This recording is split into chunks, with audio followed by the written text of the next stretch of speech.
interestingly, I go to President Obama, who's not someone I quote often. He comes from a different political view, perhaps to I, but quoting from a speech that he gave, and I quote, "Of all the rocks upon which we build our lives, we are reminded today that family is the most important, and we are called to recognise and honour how critical every father is to that foundation. They are the teachers and coaches, they are mentors and role models, they are examples of success and the men who constantly push us toward it. But if we are honest with ourselves, we'll all admit that too many fathers are also missing from too many lives and too many homes. They've abandoned their responsibilities, acting like boys instead of men, and the foundations of our families are weaker because of it." End quote. I think that's a realistic assessment of two things. One, that there is a role for both parents, but that both parents have to step up to that role and fulfil it. And one of the challenges that we see now is that with the degree of dysfunction in families, many young men have not had role models, and they have not seen in their own lives an example of what it means to be a father.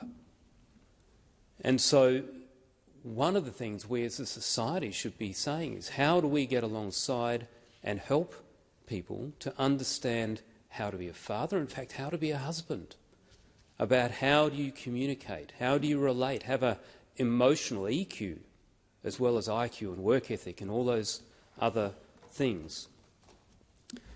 Now, this never comes cheap, but I think it's worth noting some of the research that highlights the mental health issues, which are doubled for divorced men and women, as opposed to those who remain married, the high and rising rate of suicide following marriage breakdown. Divorced women have taken their lives at a rate 4 times that for married women, while for men the rate is up to 3 times. Financially, AMP and NATSEM have highlighted the different impacts after a marriage comes apart. And they've said that whether it's income, equity, debt levels, long-term wealth potential, from a financial perspective, divorce is a loss-loss outcome. And why should government care? Well, even if we take apart all the fact we want people to flourish, we want well-being amongst our community, from a pure financial perspective, back in 2004, when I was first starting to get involved in this, some of the research that I looked at from the Department of Family and Community Services then indicated that for an average of 2 children per family, a marriage breakdown on average equalled $352 million each year in additional support by the taxpayer to families writ large who had suffered breakdown.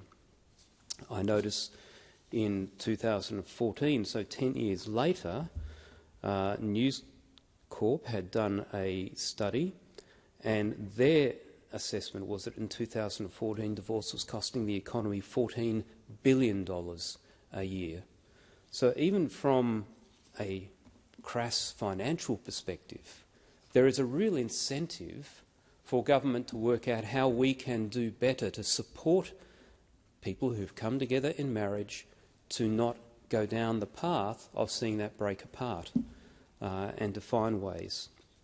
And there are things that have been tried during that period when Mr Ruddock was the Attorney-General. I was involved with him in seeking to shape not just the establishment that was coming out of various reviews. I think Professor Parkinson had a large hand in that, but the family relationship centres, which were designed initially to make the process of separating less confrontational, have less angst, to allow people to go their separate ways without that impact on them and their children. 3 of the first areas that eventually became part of their aim was to help couples about to be married to get information on pre-marriage education, to help families wanting to improve their relationships to get information about family relationship education and other services that can help strengthen relationships, and families having relationship difficulties to get information referred to other services to help prevent separation. The rest of it was then all post the separation part.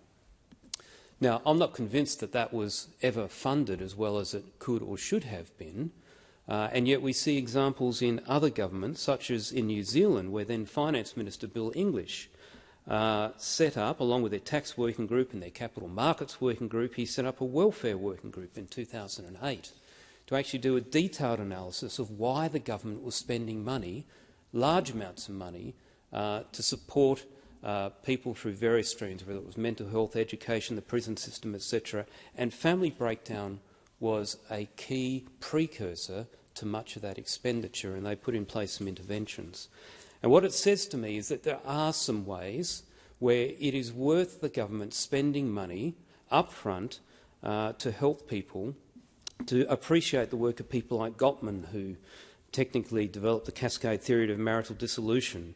And he concluded that a lasting marriage results from a couple's ability to resolve the conflicts that are inevitable in any relationship. This comes down to two things. One, having the desire, the motivation to do it, so understanding why it's important, and secondly, having the tools to do it. And I would argue that it is worth the Commonwealth spending money on that.